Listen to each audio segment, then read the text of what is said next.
Esto es un resumen de lo que pasó entre Bashing Berlin y Bad Blood. Carmelo y Andrade siguen luchando infinitamente y no es queja. Giovanni Vinci es enterrado. Jid Uso es nuevo campeón intercontinental. Gunther le tiene miedo a Sami Zayn. Reciclan rival para Nia Jax. Cody Rhodes y Roman se unen. Xavier Woods se quiere volver heel. Kevin Owens está celoso. Braun Breaker se vuelve buenito luego de perder. Strowman contra Bronson causa destrucción. Regresa Seth Rollins. AJ Styles regresa y se lesiona. Chelsea es enviada a la basura y nos regalan una gran lucha de escaleras justo antes de Bad Blood. Brutal. Si hay una lucha dentro de este Premium Live Event que haya que definir con esta palabra es esta, porque fue simplemente brutal. O que realmente debe de ser el significado de Hell in a Cell dentro de WWE, y tuvo que pasar mucho tiempo para que se recuperara esta estipulación, luego de las bastardeadas que significaron el descalificar una celda infernal o la malla de color rojo. Bad Blood, con la mala sangre de lo que significa esto, empezaba de una gran manera porque parecía que realmente Triple H y el equipo creativo no lo querían tomar como un evento más, como realmente lo veíamos la mayoría de los fans. Y desde rumores antes del evento, celebridades haciendo sus apariciones, Samantha cantando God Bless America como si esto fuera un eventazo, parece que se tenían guardado cositas, y encima Hall of Famers paseando también por los alrededores. También por el hecho de meterse de lleno dentro de la modalidad o temática del evento, el cual solo incluía, se supone, rivalidades en donde había mala leche, bronca, furia, mala sangre, como el nombre lo dice. Y en lo que sería la culminación de realmente, hay que decirlo, la mejor rivalidad construida post WrestleMania. CM Punk y Drew, quienes venían uno a uno, entraban en la celda infernal tras promos y promos de alta rabia en donde el uno al otro se decía que se iba a matar y terminar la carrera del otro. Bueno, Bad Blood iniciaba por los aires con una tremenda lucha que, más allá de devolverle el prestigio a lo que significa meterse dentro de esta estipulación, le hizo honor al evento con mucha sangre. Una Hell in a Cell totalmente aprovechada con cada uno de sus elementos y aportando muchísimos puntos a un opener que trasladaba lo de Bad Blood a algo personal. Es un combate en el que realmente sí se sentía la furia, la mala leche, las ganas de lastimar a tu rival, ya sea con la celda, con la mesa, con herramientas, con la misma caja de herramientas, escaleras metálicas y hasta la pulsera hecha trizas, simulando las tachas de los old school, que parece que ya realmente son un objeto que se baneó, y con razón. El diablo está en los detalles, y Triple H y el equipo creativo detrás de esta lucha, sin duda alguna, supieron dónde colocar específicamente los spots necesarios para una lucha que fácilmente se pudo haber llevado el cántico de Fight Forever. Drew carrileando la mayoría del combate y matándose literalmente la espalda para que CM Punk quede con un récord positivo dentro de la celda infernal, siendo un sobreviviente más dentro de una lucha que dejó una escena del crimen al final, en la cual ninguno de los dos competidores se debe de sentir avergonzado, y una lucha que a ti como fan es de las que puedes recordar toda tu vida. CM Punk, desmayado, no kayfabe, sale en pie y gana esta rivalidad contra Drew McIntyre. Veremos qué le espera al de Chicago en un reciente futuro. 307 Bueno, los fans ya estamos acostumbrados a hacer punto y aparte luego de entender cómo carajos la lucha de CM Punk y McIntyre no fue main event, a menos que los rumores fueran ciertos. Al menos una idea se tenía de qué es lo que nos iba a esperar, hasta tratar de salvar el evento pues en el final, ¿no? Como siempre pasa. Sabemos que a Triple H le encanta la estructura de abrir increíblemente bien y cerrar mejor. Sin embargo, el grueso del show siempre termina siendo opacado si solo te enfocas en los bordes. Como sea el caso, pocas personas querían ver Bad Blood para una lucha de Nia Jax contra Bayley. Nia sigue manteniendo un aura de imponencia, sin embargo no tiene rivales, y Bayley sigue en la misma situación en donde parece que sin una pareja, sin amigas, no puede destacarse por sí sola. A menos que... ¿Hola? ¿Te juegues la última carta, WWE?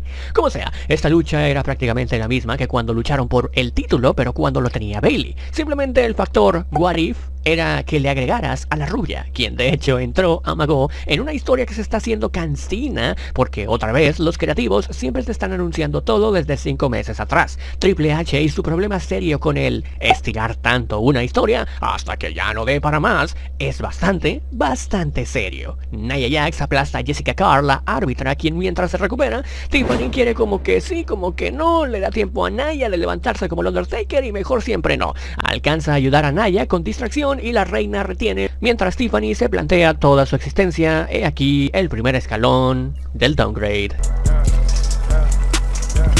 307, en crónicas de un bajón anunciado, WWE pareciera que realmente quería mantener el hype con bastantes interacciones y algunos cambios en cuanto a la estructura del evento. Se destaca que no sea pelea tras pelea tras pelea y se rellene simplemente con el video package de cada rivalidad. En este caso, las hosts del evento, los famosos que estaban por ahí y los anuncios que se anunciaron al menos entretenían más que una lucha fidedigna de un Raw. Y no ni siquiera de un main event de Raw, cuando se supone que es una lucha donde realmente también hay mala sangre. La diferencia de poderes aquí dentro también era estratosférica. Damian, un tipo que literalmente él solo se ventila la mayoría de las veces a todo el Judgment Day cada semana en Monday Night Raw. Un grupo de 5 no puede contra él. Contra un tipo que es vencido todos los lunes si es que pelea, y que incluso cuando intenta quedar bien, pierde. Y parece que la mayoría de la gente en X y redes sociales está de acuerdo. El Prince, que una vez fue llamado así, merece más. Una lucha que sí, perfectamente podría haber tenido estipulación. Parecía una lucha entre hermanos que simplemente se subieran a un ring a jugar o a hacer un performance, que no tenía ninguna sorpresa. Misma tónica de dominio de Damian para que aparezca el Judgment Day, con el cual ya lo dijimos, Damian puede con todos ellos sin problema, ya que ni 3 Coup de Gras, finisher de Finn Balor, le hacían siquiera daño a Damian, ni siquiera lo tiraban. O bueno, la otra razón es que ni siquiera le dio, y era el inicio de los boches. Al sur del cielo y al fondo de la división de la tabla nuevamente para Balor, en donde no sabemos si esos Coup de Gras fueron botch o solo acababa de iniciar el festival de lo rarete. 307. Si hablamos de downgrade, tenemos que decirlo. Una rivalidad que estaba en su peak justo cuando las interacciones entre Rhea y Liv empezaban a darse cara a cara, ha ido bajoneando bastante. Pasamos de esto a dar promos realmente irrelevantes y a que se sintiera precisamente hablando de la mala sangre, que se fuera suavizando un poco la situación. Rhea mejor volteando al otro lado a ver al Jid, y Liv Morgan y Dominic enfocados en minimizar a Damian Priest, cosa que no podían. Entonces todo se ha reducido a los segmentos, y no digo que se estén comiendo la lengua cada rato, pero incluso ya pueden estar cara a cara en el ring sin que haya piñas, cuando antes ni la una ni la otra se podía ver y había odio de verdad, y hasta una actuación genuina de Rhea nos regalaron. Dominic estaba encerrado en una jaula de tiburón, lo cual es irrelevante porque la pelea sigue siendo una lucha individual sin estipulación por el campeonato mundial femenino, en donde no importa qué pasara con Dominic. Esta idea, que vino seguramente del meme de la pelea por la custodia de Dominic como en el pasado, ya que Triple H tiene bien checaditas las redes sociales, sin embargo parece que tiene Internet Explorer, hubiera sido buena cuando realmente ambas se veían enamoradas de él, o cuando realmente haya una justificación de que se estén peleando por él y sea el primer plano. Incluso sería una pelea sin título. Pero no, Dominic se convirtió en un juguete para ambas, y en este caso al menos sirvió para un spot interesante, el cual representa a todos los mexicanos en Año Nuevo con sus piñatas. Sin embargo, una lucha pues que venía siendo regular y cumplía, pero sin mala sangre, cierra con broche de botch de parte de un regreso de Raquel Rodríguez heel. Esta vez aún no se decide en qué le queda mejor, ni pío a la reacción del público, encima bochea porque el árbitro no la tenía que ver y decide tocar la campana porque sí la vio. Campana por descalificación, no pasa nada, de cualquier manera iba a retener Liv Morgan, y al menos así nos ahorraron segunditos de lucha, que realmente sirvieron para abuchar a Arabia Saudita. Respect al público, porque Triple H, en vez de anunciar los títulos midcard femeninos, anuncia un campeonato que nace muerto, igual de devaluado que esta inventada que se sacaron hace algunos años. 307.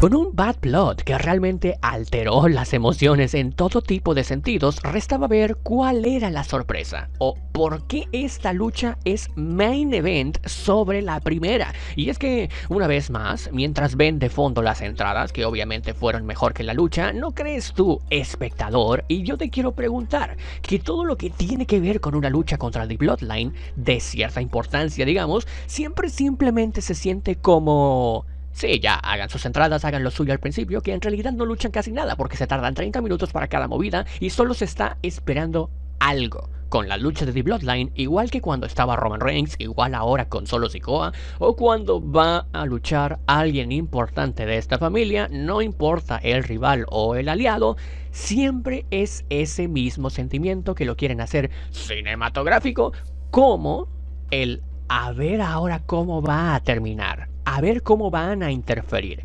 Y vaya que en esta empresa les gusta bastante reciclar historias. En esta ocasión, Cody Rhodes y Roman Reigns, dos enemigos en la historia nivel Goku y Freezer, se unen para combatir no a un equipo súper increíblemente poderoso, porque para esta historia, Sikoa y Fatu se supone que así deberían de haber llegado. Sin embargo, alguien no hizo bien su trabajo. Y en esta pelea, como en todo Bad Blood, pues se siente ese aire, ese sentimiento extraño de que hay una desproporción de poder increíble, haciendo que los más poderosos se tengan que limitar de alguna manera. Dominio por parte de Solo y Fatu ante Cody Rhodes en su mayoría para que Roman trate de salvar. Eso sí, a destacar el bronceado y figura de Roman, el cual sí se veía como cuando el jefe tribal estaba en su prime. Este llega para salvarlo, sin embargo, brawl fuera del ring entre Fatu y Cody, quien no puede reducirlo porque Fatu es como Umaga, al cual había que darle muchos golpes porque en algunos simplemente se enojaba más y no te los vendía. Para eso, Cody se convierte en mejor amigo de Roman, como si olvidara todo el pasado. Realmente sí que es un Goku que perdona a todos, este Cody Rhodes, y se sacrifica y se lanza encima a Jacob Fatu contra la mesa de comentarios, desde la tercera cuerda evidentemente, en el único spot bueno de esta última lucha, para que así Roman se dé cuenta de que Cody sí cuidó su espalda y le dio su palabra realmente. Él trata de finiquitar a Solo, pero vienen los tonganos. Solo tiene a Roman para ganar, pero oh Dios, no. ¿Cuántas veces hemos visto esto?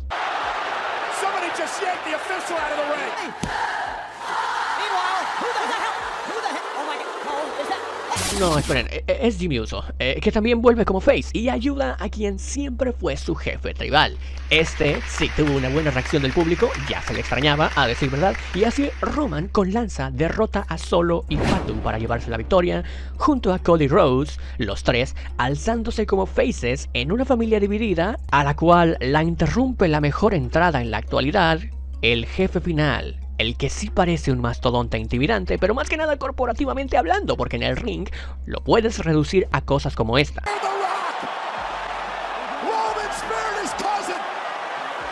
Aún así, es interesante este cierre del show con el jefe final, La Roca levantando la ceja con ganas de cocinar y un Kevin Owens heel al fin tras bambalinas. Un poco ridículo sí queda, porque queda como un celoso el que solamente quería Cody para él. Sin embargo, heel es lo que le queda mejor. Así que sí, con una revoltura de emociones como si nos hubieran metido en una licuadora, yo por eso a este WWE Bad Blood 2024 le doy 2 estrellas y media como calificación personal y es palomero.